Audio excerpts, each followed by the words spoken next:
but we have an inverse relationship that has developed between stocks and the US dollar. I don't know how long this will last, but it's part of the new normal that we've seen since approximately 2002. The black line represents the S&P 500. This chart goes back to August, so let's update it for you.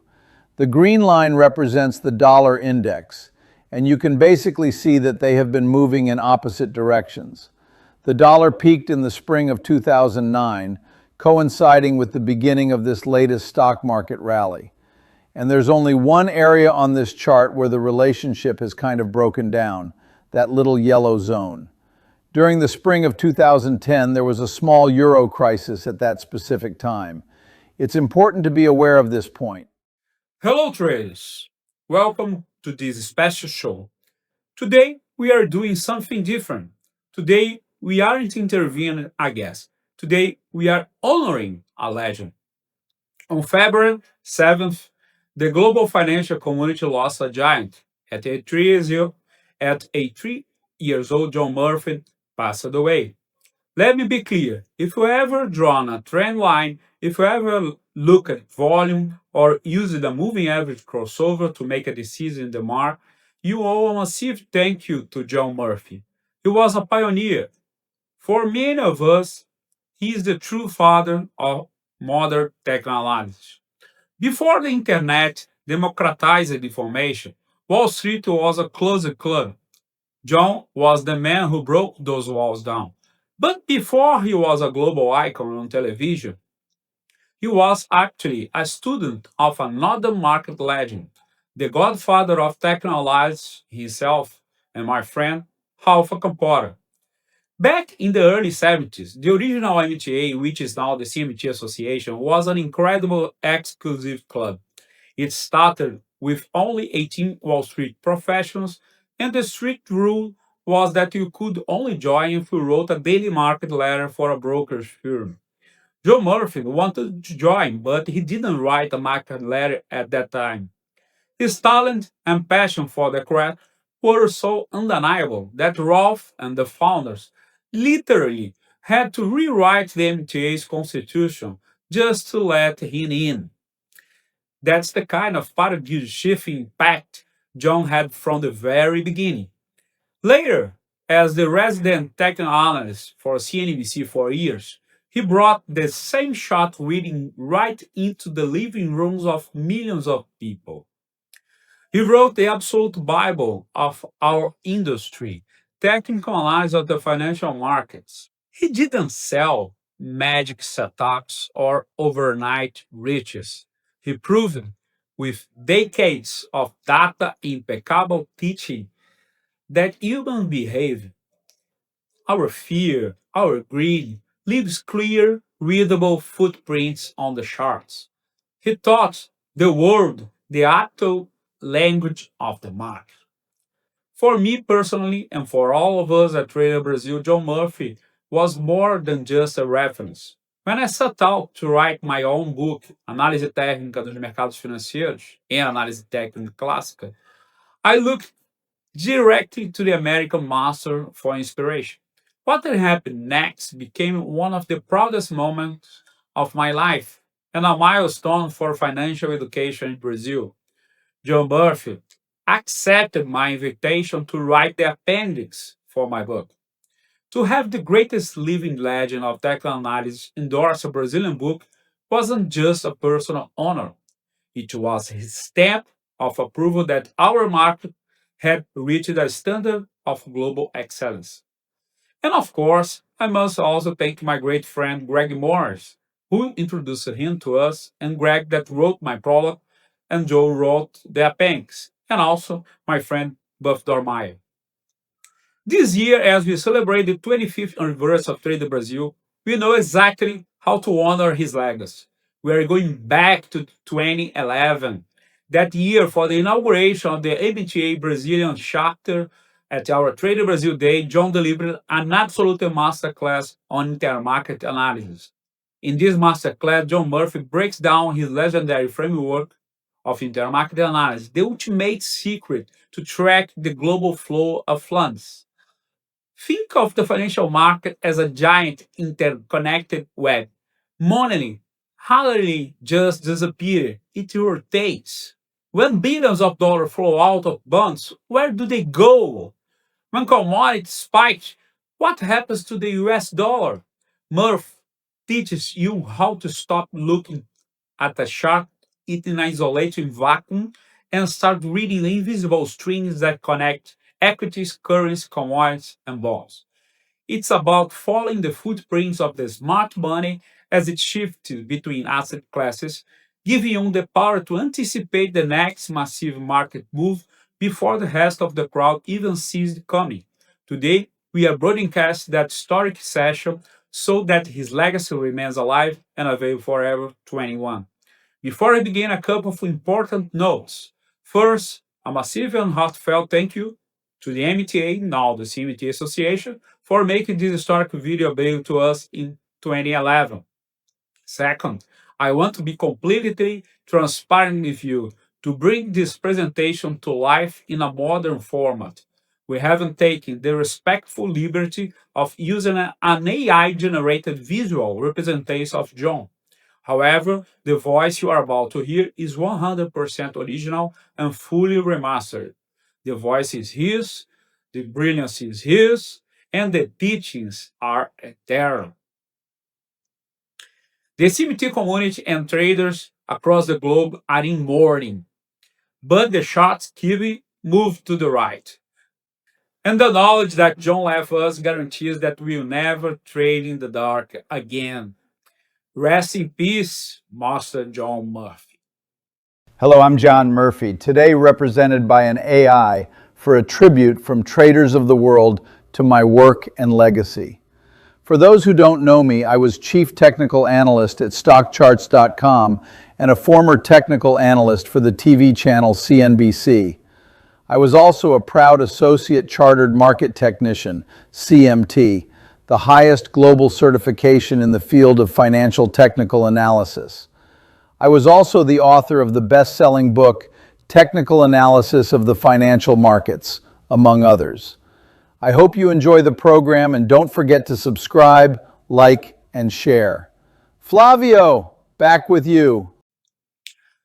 So here's the plan. Grab your coffee, make it a double, and focus, because today's episode is going to completely rewire how you look at the markets. Strap in, because right after the break, we are opening the ultimate playbook from the father of modern technology, John Murphy. We are going to find out exactly different asset classes are secretly connected and how mastering intermarket analysis gives you the ultimate institutional edge. You cannot afford to miss this historic broadcast. Grab your notebooks. Let's listen to the master carefully. Enjoy the show. You ever wondered what truly connects traders from Tokyo to London to New York? You just need to learn the language. That language is technical analysis. Understand its signals, and you'll understand the world. Welcome to Traders of the World. Here we skip the jargon and just figure it out together.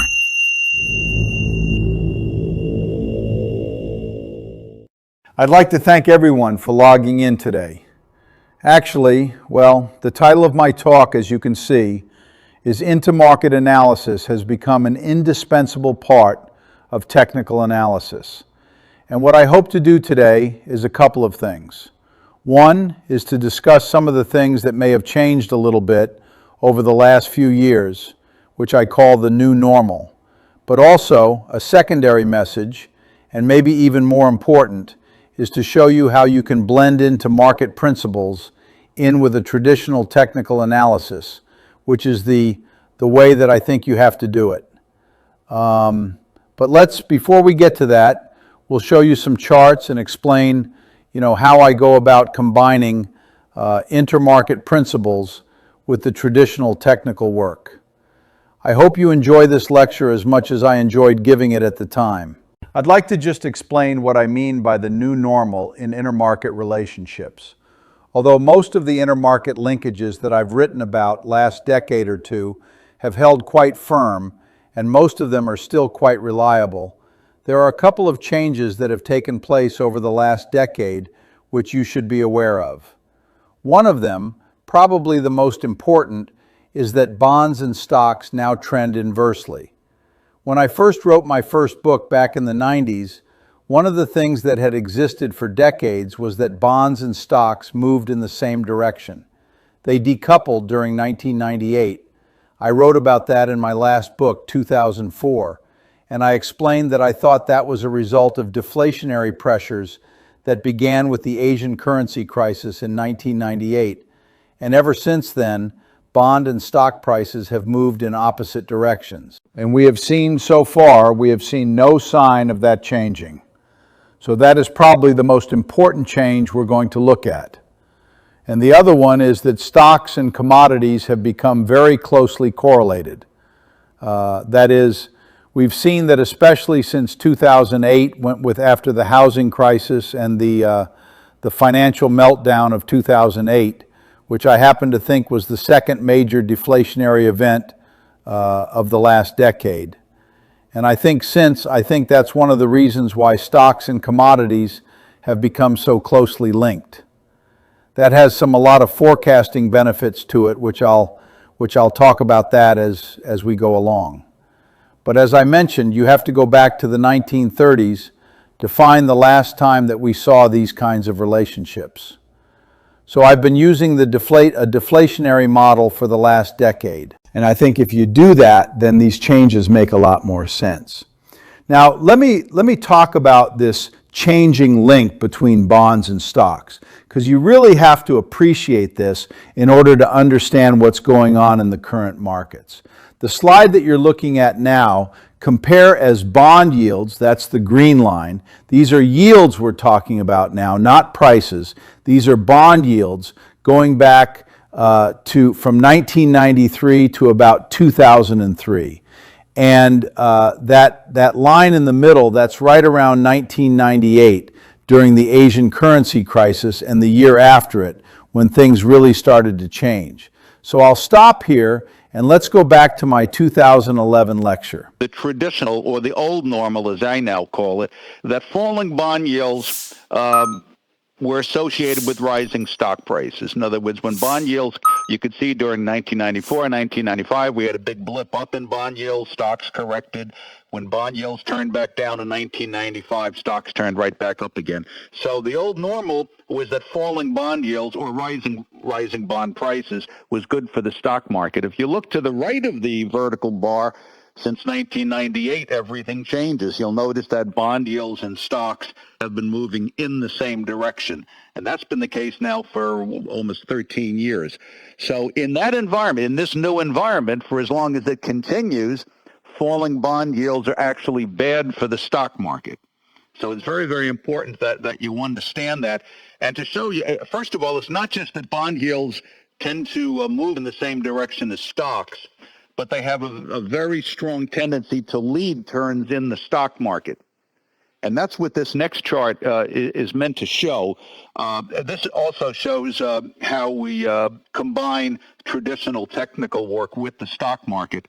By the way, all these charts were published on stock charts at one time or another. You can see the dates on the upper left. The next few that I'm going to show you were published at the beginning of September. But the two lines on the chart, first of all, focus on the black bars. That's the S&P 500. And you can see very clearly the head and shoulders top beginning in February, the last peak forming in July, and then the breaking of the neckline at the beginning of August. Now, obviously, if you're a technical person and you understand what that pattern is, you probably should have known that was a negative pattern. But look at the green line. That's the yield on the 10-year bond. As I mentioned, not only does the yield move in the same direction as stocks, but very often tends to lead the stock market. And you can see the discrepancy between the two lines. The bond yield peaked in February and has been dropping ever since then. In fact, here we can see that by the time the market formed that June low, you can see that the yields were already trading at a new low for the year. This is one example of, by understanding this one simple intermarket relationship, you can use yields in some cases a confirming indicator, but in many cases a leading indicator for the stock market. And even if you look to the bottom right on the same chart, Notice that stock market rally that we had during August, the traditional summer rally, notice that bond yields did not confirm it. You can see the upper black line there pointing up and the green line pointing down. And I remember using this chart at the time to suggest that August rally in stocks would not last. So it's just an example of, if you understand this link, it has a lot of applications. The second change was this: stocks and commodities are trending together. And I just threw in that last thing, just like in the deflationary 1930s. You can see the head and shoulders top there quite clearly. The brown line there is the CRB index.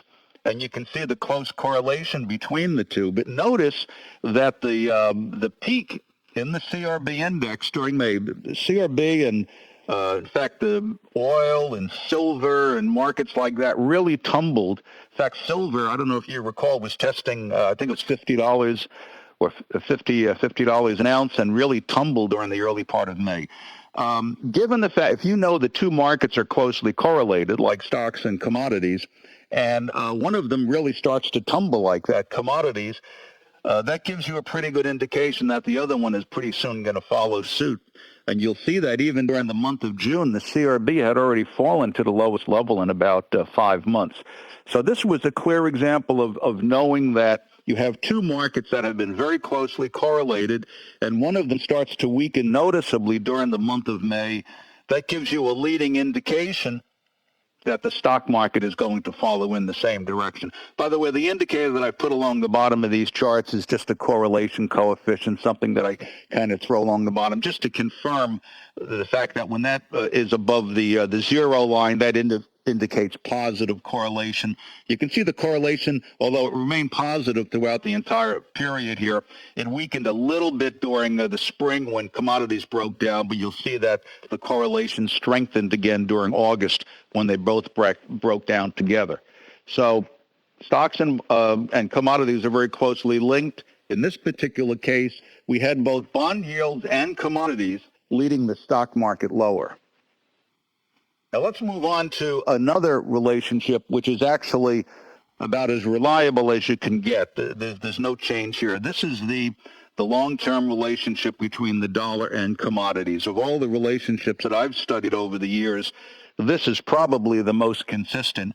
And it's very clear here. The green line there is the U.S. dollar index, which is the dollar versus a basket of 6 foreign currencies. And the brownish line there is the CRB index. And we're only showing this over the last couple of years, but the inverse relationship is quite obvious. For example, you can see the peak in the dollar in June of 2010, that down green arrow coincides almost to the day with the upturn in the CRB index. That's the brownish arrow there. They trended in opposite directions through the second half of 2010, the early part of 2011. Notice to the bottom there, during the beginning of May, that was when the dollar started to bottom. See the up green arrow. That should normally be negative for commodities, and as you can see right on cue, if you look at the down, the brown arrow there, so this is during the month of May. That is the exact point where commodities started to weaken. So that's just another intermarket thing. The peak in the commodities during the month of May was caused by a bottom in the U.S. dollar. And you'll notice that the dollar has been had been basically started to move sideways since the month of May. This chart is still almost a couple of months old now. We'll bring it up to date. But you can see sort of moving sideways in the dollar, but notice the downside correction in commodities. You can clearly see that. So just to back up a little bit, we had a peak in the stock market during May, which was signaled by falling commodities, and falling commodities were signaled by a rising dollar. So obviously they're all closely linked, and my whole premise is that even though we're using traditional technical analysis in all of them, knowing what's going on in the other markets gives you tremendous insight into what's going on in any particular market. And of course, if you look at the correlation coefficient along the bottom, you can see the very negative correlation throughout that period of time. Now, here's a relationship which is sort of new. This is not something that holds up historically, but over the last decade or so, again, maybe it has to do with deflation. I'm going to take a short break here. I'm not absolutely sure, but we have an inverse relationship that has developed between stocks and the US dollar. I don't know how long this will last, but it's part of the new normal that we've seen since approximately 2002. The black line represents the S&P 500. This chart goes back to August, so let's update it for you. The green line represents the dollar index, and you can basically see that they have been moving in opposite directions. The dollar peaked in the spring of 2009, coinciding with the beginning of this latest stock market rally. And there's only one area on this chart where the relationship has kind of broken down, that little yellow zone. During the spring of 2010, there was a small euro crisis at that specific time. It's important to be aware of this point. Dollar rallied. It really didn't affect our market that much. It did have a negative impact on foreign markets, but I don't want to get into all that right now. But with that one, I won't call it aberration, but with that one exception, you can see clearly the inverse relationship between the two. And you can also see, if you look at the upper right there, you can see the head and shoulders top forming in the stock market. And notice the peak was hit during the month of May, which we've already talked about. Notice that was the exact point where the dollar hit bottom. So the bottom in the dollar and the sideways movement since then coincided very closely with the peaking process in the stock market. So if you're a stock market investor, it's very important that you know what's going on in the dollar, and it's also and of course the dollar has a big impact on commodities. So it's all very circular, but the whole point of it is to show how knowledge of what's going on in other markets helps you in your own traditional chart analysis. Now, this next chart actually carries a couple of messages on it. Let me explain what it is. First of all, the dollar September surge confirmed stock breakdown. The bars there are, of course, the S&P 500. The green line there is the dollar index. There's really two messages on this chart, I guess, which is the reason I put it up here. One was that, you can see clearly if you look at the two arrows to the left, it just shows more clearly that the peak in the stock market at the beginning of May coincided exactly with the bottom in the U.S. dollar. But what I found interesting here was that the stock market broke down during the month of August, the early part of August, as you can see, that purple circle there. That's when the stock market broke down. And for about a month or so, the two markets seemed a little out of sync in the sense that, given the inverse relationship between the two, a breakdown in the stock market should have caused an upturn in the dollar. And for about a month or two, they seemed a little bit out of sync. But you can see during the month of September, that green circle there, the dollar really erupted. And that was really a breakdown in the euro. But the message here is that so the upturn in the dollar confirmed that the breakdown in the stock market was for real. It wasn't just an aberration, but it also, one of the more subtle aspects of intermarket work, if you're a currency trader, for example, and you're trading the dollar, and you have two markets here that are inversely correlated, and you see one of them breaking down during the month of August, that greatly increases the odds that the other one will break out to the upside, although in this case it took about a month. Sometimes it takes longer. But it's just an example of how, if you understand these relationships, the breakdown in the stock market actually was an early warning that the dollar was going to turn up. So if you're a currency trader, activity in the stock market became a very good leading economic indicator, a leading indicator. Now, we're going to come back to that. We're going to come back to the idea of currencies and stocks in a little bit. But I want to change direction here just a little bit, just to show you another area where these intermarket principles become very, very important. And this is sector rotation within the business cycle. This chart here, it's published by Stock Charts. It's actually developed from work published by Sam Stovall at S&P, who's written a lot about sector work. And basically, the point of this is to simply show the red line there is the stock market. The green line is the economy, and of course it shows the stock market leaning the economy, which is normally the case. But the real focus here is on the sectors along the top that at different stages of the business cycle, different sectors show market leadership. In the early stages, for example, cyclicals, consumer cyclicals, technology. But my main focus here is at the top there, that energy. Normally in the latter stages of any kind of an economic cycle or a bull market in stocks, normally basic materials and energy become market leaders. That's usually the result of rising commodity prices. One of the signs that a stock rally is in its very mature stage is when the energy sector is the top performing sector in the stock market, and that was the case earlier this year. The way you can tell that rising energy prices are beginning to hurt the stock market is when we start to see a rotation into defensive groups. And the three in next order are staples, healthcare, and utilities. When we start to see rotation out of energy stocks into staples, healthcare, and utilities, it tells us that the stock market is going through a peaking process. It also tells us a lot of other things. But let me show you what happened here in real life. This is a defensive rotation that followed the sectoral model at the top of the market. We're showing the four sectors I mentioned here. These are relative strength lines.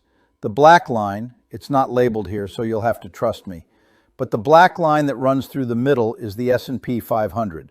So we're using that as the zero line. And all of these are ETFs, by the way. I use ETFs for all this work. What we're showing here is the action of these four sectors relative to the stock market, relative to the S&P 500. And you can see right at the beginning of April, first of all, at the beginning of April, you can see that the energy sector was outperforming the stock market. Let's go back. Stock market, the relative strength line, that's the blue line, was rising. Right around the beginning of April, as you can see that down arrow, that was the first time. Well, actually, it took about a month for us to really see this. But right around the beginning of May, we started to notice that you can just use some trend line analysis, whatever you want, that for the first time in almost a year, that energy stocks were starting to underperform. At the very same time, if you look at the three sectors along the bottom, healthcare, staples, and utilities, those arrows, at the exact point where energy stocks started to lose leadership, these other defensive groups that had been lagging all started to turn. And since then, that has pretty much remained the case. So you can see over the next several months, energy became one of the weakest sectors in the stock market, whereas healthcare, staples, and utilities, in fact, over the last 4 or 5 months, are still the strongest sectors of the stock market. So that tells you two things. One is, and I remember writing an article on this back during the month of April, pointing this out. It tells you two things. First of all, within the stock market, it tells you that it's a good time to start rotating out of energy and some of those economically sensitive stocks into some of the defensive stocks. But the second factor is that it's a negative sign for the stock market, because that type of rotation is a warning that the stock market is going through a peaking process. There's also one other little aspect to it having to do with interest rates. I'll just mention it here, that when interest rates are very low and the stock market starts to weaken, when you have falling bond yields, which was the case at the time, and you have a weakening stock market, investor money tends to move into dividend-paying stocks, and healthcare, staples, and utilities. It just so happens that that was also when the move into dividend-paying stocks began. So it all kind of fit together. But if you just go back to the model and look, energy, when energy, staples, healthcare, and utilities, that's where I'm going back, when they are the top-performing stocks in the market, that's normally a sign that the market's going through a topping process. So I just wanted to point that out. That's just another aspect of intermarket work, and it shows how, by just being aware of some of these principles, it not only tells you where to be in the stock market, but tells you a lot about the stock market itself. Now, I want to move on to global linkages, because these are also extremely important and also tell us a lot about what's going on in U.S. markets. First of all, and I'm sure you're aware of most of these principles. There's nothing really new here. First of all, global stocks are closely correlated. That's I think everyone accepts that. You can look at the chart of global stock markets, and you can hardly tell them apart in most cases. However, also another important thing is the second bullet point there. Commodities are very closely tied to emerging markets. Part of the reason for that is a lot of these emerging markets are exports of commodities. Brazil, for example, Russia is another example of that. So a lot of these commodity markets are very closely tied to Russia, but also China, as you are aware, is the world's biggest importer of commodities. So what happens with China, what happens with Brazil has a tremendous impact on commodity markets, and I'll show you that in a couple of minutes. Another aspect of the dollar is that the direction of the US dollar has a big impact on foreign stocks in the sense that when the dollar is falling, for example, that normally benefits foreign shares. When the dollar is rising, that has a negative impact on foreign shares. So when the dollar is, I'm talking a little bit more from the perspective of an American investor. If the dollar is rising, it's actually beneficial to have more money in the U.S. and less money in foreign shares. And we'll show you some examples of those principles at work. But this next chart here is just meant to show the impact of the dollar on foreign stocks. Now, the green line there, that is the dollar index. Okay, you can see it peaking in 2002, hitting a bottom in 2008, and moving sideways since then. Now, the black line is a ratio, and I use a tremendous amount of ratio work in this type of analysis because we're always looking at relative performance. And what this black line is, it's a ratio of EFI, which is EFI iShares, as you know, Europe, Australasia, and the Far East. It's the benchmark generally used to measure the performance of foreign developed markets. And it's divided by the S&P 500, which we normally use as the U.S. benchmark. The direction of that line tells us whether foreign stocks are doing better or worse than the U.S. They're all going in the same direction, but not necessarily at the same pace. And you'll notice an inverse correlation between the two. It's very clear, very consistent. That since 2000, from the 2002 bottom to the middle of, let's say, the early part of 2008, you'll notice that throughout that entire period when the dollar was falling, foreign stocks did much better than U.S. stocks. That has to do with currency translations and other things. Notice at the exact point where the dollar bottomed in the, let's say, the middle of 2008, the outperformance of foreign stocks ended, and you can see them both moving sideways since then. And to the right in 2011, you can see that foreign stocks are sort of rolling over to the downside here at the same time that the U.S. dollar is starting to bounce.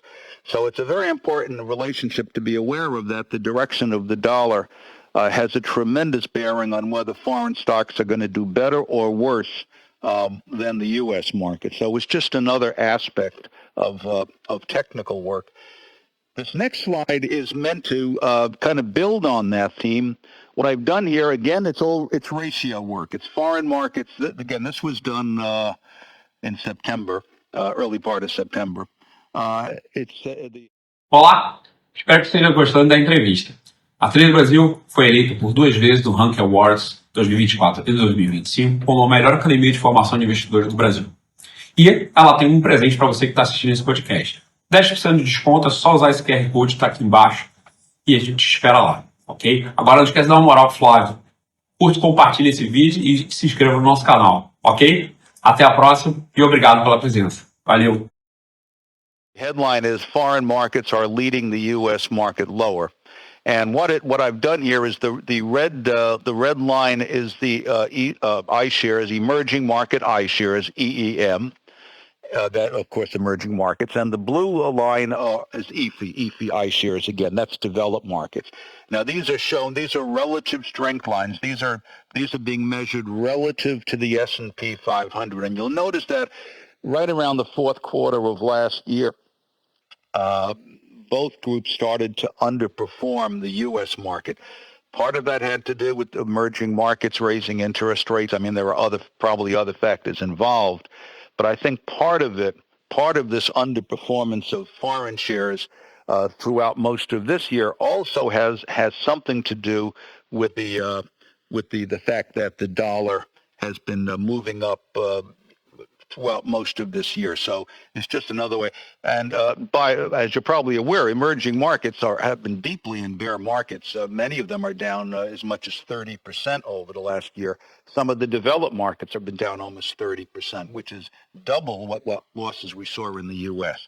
But I just wanted to point out that it's also very important to know where during a bear market, where most of the weakness is. Clearly over the last year, the U.S. market was a better place to be than foreign markets, and I think part of that has to do with the dollar. Now, this next slide comes back to the idea of emerging markets. Commodities fall with emerging markets, and the correlations here are very clear. So if you're a commodity trader, it's very important that you know what's going on in emerging markets or foreign stocks that are tied to commodities. I mentioned Brazil is one of the world's biggest exporters of commodities, and China is one of the world's biggest importers. And in fact, China buys most of the commodities from Brazil. That's the blue and the red line there. And the black line is the CRB index. And you can see a very close correlation between the two. And you'll notice that right around the spring of this year, again, April and May. And remember that April and May, that's the exact point where the dollar started to rally. You notice the sharp downturn in those foreign ETFs, emerging market ETFs, coinciding exactly with the top in the U.S. dollar. So kind of ramping it up just a little bit, we get a bottom in the dollar, the beginning of May. That put downward pressure on the CRB index, but that also coincided with a very sharp downturn in emerging markets. So it's hard to look at one market by itself and really understand what's going on. But the message here is that if you're a commodity trader, for example, you really have to know what's going on in emerging markets. As long as emerging markets stay weak, commodities will probably stay weak. Fortunately, over the last few weeks, we've seen them both bouncing. But anyway, this just shows, the direct correlation between commodities and emerging markets. Now, coming back to the currency markets again, the more developed markets, this chart's a little complicated, so I'll explain what it is. The green line there is simply the euro. This is just kind of the flip side of what we already showed you in the dollar. The green line there, that is the euro, going back to the beginning of the year.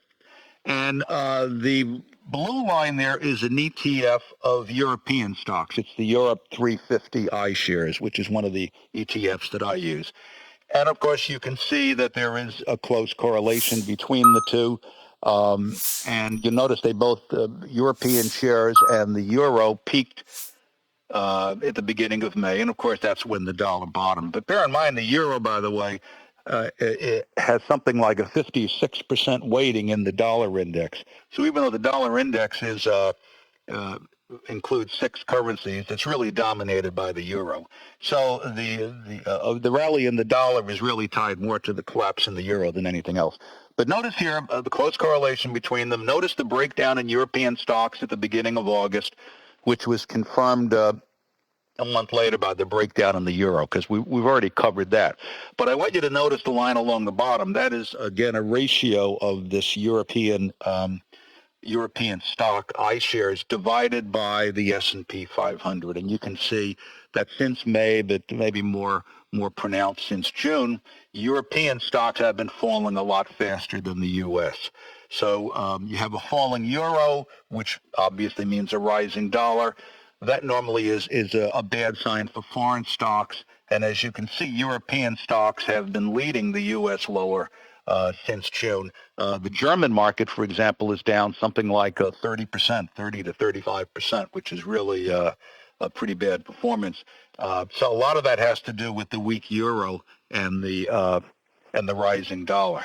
Now for the good news, what I want to do in these last few charts here is kind of bring it up to date and show we've actually seen improvement in these markets since October. I think it was October the 4th when we had an upside reversal day in the stock market. And we've had a nice bounce in stocks since then. And I want to kind of show how, once again, we're going to use some just traditional technical indicators here in different markets, traditional charts, and show how they kind of all fit together. First of all, I mentioned Germany. Germany is, as you know, Europe has been the real focal point, really driving our market, the US market, markets around the world. And Germany, of course, is the biggest market in Europe. And I'm using the iShares here, Germany iShares. Now, these are weekly bars. And the point I want to make here is you can see the sharp downturn. The chart to the left came right down to its mid 2010 lows. That's a downside target that I've been using for some time, and I guess other chart people have as well. That's a logical spot to expect a market to start to bounce. Let's go back. Relative Strength Index, or the RSI, and you can see that dipped under 30 where that circle is drawn in. That is also traditionally a very oversold reading. In fact, that's the most oversold reading since the end of 2008. So we had a combination of the German market, which is the dominant market in Europe and maybe in the world at the moment, coming down into major support, deeply oversold, and forming an upside weekly reversal. And that was the beginning of this rally in global stocks. Now, if you look to the right, bear in mind commodities are very closely correlated with stocks. So these were posted on our website on October the 5th, October the 6th, about 2 weeks ago. Notice the collapse in the CRB index. We are testing at that particular point in time two very important support levels. One is the flat line, that purple line. That was the peak that was set at the beginning of 2010. And the other, the rising green line, is drawn under the lows of the last 2 years. So, and I didn't show it here, but commodities were also oversold. So we had important stock markets, foreign stock markets, bouncing off important support at the exact same time that commodities had reached very important support and were starting to show some signs of stabilization. The fact that both stocks and commodities were doing the exact same thing at the exact same time was an indication that some kind of a bottom was being put in and that both markets were due for some kind of a rally. So it just kind of shows how the two kind of fit together very nicely. Now, also another very important part is to show how you can use traditional things like support levels and oversold levels and put a sort of an intermarket spin on it. Now, this chart is meant to put more of an intermarket spin. This CRB and stocks get an October boost from a falling dollar. Here we can observe the chart on the left. And again, this was published in October. I can't even see the date. I think it's October 10th. You'll see the drop in the CRB index and the rise in the dollar. Almost a perfect inverse relationship. Notice the bottom in the CRB. Now, this was the following week. We saw that rebound at the important support line. So we're having a rebound and a correction in the dollar. So exactly at the point where the prices of these commodities are testing an important support, we have a correction in the dollar. Therefore, we're getting not only technical support, but also intermarket support. Let's continue. So we're combining traditional technical work with intermarket work, and every market is doing exactly what it should be doing at this point. We have stocks and commodities in support and oversold. We have the dollar beginning to weaken, and we're getting simultaneous bounces in stocks and commodities. Everything's working exactly the way it should. And we have to bring bonds into the equation. This is the chart on the left there. Again, the commodity index, commodity CRB index. Actually, I'm using commodity ETF here, the DBC, which is a basket of commodities. And the green bars here, that's the bond market, the TLT, which is the long bond. These two are obviously very negatively correlated. Commodities and bonds normally move in opposite directions, and you can see the brown circle there to the left, the exact point where commodities started to bounce, bonds started to move down exactly. So if you're a bond trader and you see stocks and commodities testing support and starting to bounce together, it's not a bad time to take some profits. And the chart to the left simply shows, what does this show? This shows bond yields, which is the the green line, and the red bar that's got a little carried away with the colors here. That's the stock market, and you can see. Oh, yeah. Bear in mind that it's in stock prices and bond prices move in opposite directions. Bond yields move in the same direction. I've already mentioned that. So you could just simply see the bond yields and stocks falling together, and to the right there, over the last week or two, stocks have moved up and bond yields have started to move up as well. So we're combining all kinds of technical stuff with intermarket stuff, but every market is doing exactly what it should be doing. So the commodity... In this part, I would like to indicate that we're combining all kinds of technical stuff with intermarket, that every market is doing exactly what it should be doing. So the commodity, the dollar's coming down, commodities are going up, stocks are going up, bond prices are coming down, bond yields are moving up, and they're all happening at important support levels. And of course, you can see the correlations along the bottom. I just put them in there to remind me whether when the correlations may be weakening or strengthening. So that's the basic message. Now let me just review some of these intermarket relations. I know some of you may be taking a test shortly on some of this stuff. I don't know what the questions are, but let me just review some of these. These are the relationships as I see them now. In opposite directions. That is the case right now. The dollar seems to become a safe haven whenever the markets are in trouble. I don't know how long that's going to last, but that is the case right now. Stocks in the CRB are moving very closely together. I don't know how long that will last. At different stages of the business cycle, they do tend to move together, but at peaks, for example, stocks tend to peak before commodities, and at bottoms, stocks tend to peak before commodities. But for now, at least, they are moving very closely together. Bonds move in the opposite direction of stocks in the CRB. Bond yields and stocks are moving together. And that is, if you understand those relationships, I don't know if it'll help you or hurt you on the test, but at least it does. It will at least explain to you what's going on in the current market. And as I mentioned, if you can incorporate these things into your traditional work, I think it adds a new insight into what you're doing. And just to kind of wrap it up here, what intermarket analysis does, why I've become such a big fan of it.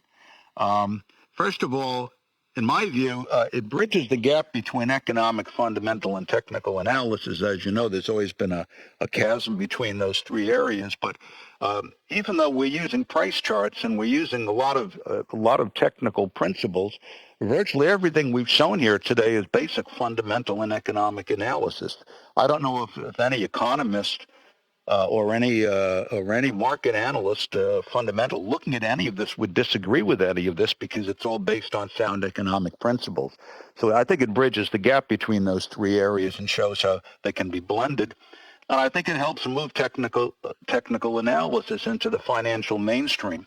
It's kind of unfortunate, it seems to me, having worked in the media, that the media, especially the print and TV media, the only reason they want to talk to a technical analyst is to talk about trend lines and head and shoulders tops, and they think that's all we can talk about. By being able to talk about inflation, deflation, interest rates, the fact that a technical analyst can talk about those things, I think helps move technical analysis more into the mainstream. And I think it broadens the appeal of technical work. And finally, it adds a new dimension to traditional technical analysis. As I've said many times, intermarket work doesn't produce any threat to technical analysis, and it certainly isn't meant to replace technical analysis. It just suggests that for those of you or those of us who do traditional technical analysis and really depend on that for our work, by being aware of how different markets interrelate with each other, how they impact on one another, and how they lead one another, I think it adds a very important new dimension to traditional technical analysis. And so that's what this is all about. And as I mentioned, the new normal, those are the changes that we see now. Some of them have changed from some of the traditional relationships. And of course, one of the things we're always looking for is some signs that some of them may be changing again. But right now, The new normal that I described today are the ones that I'm using in my current analysis.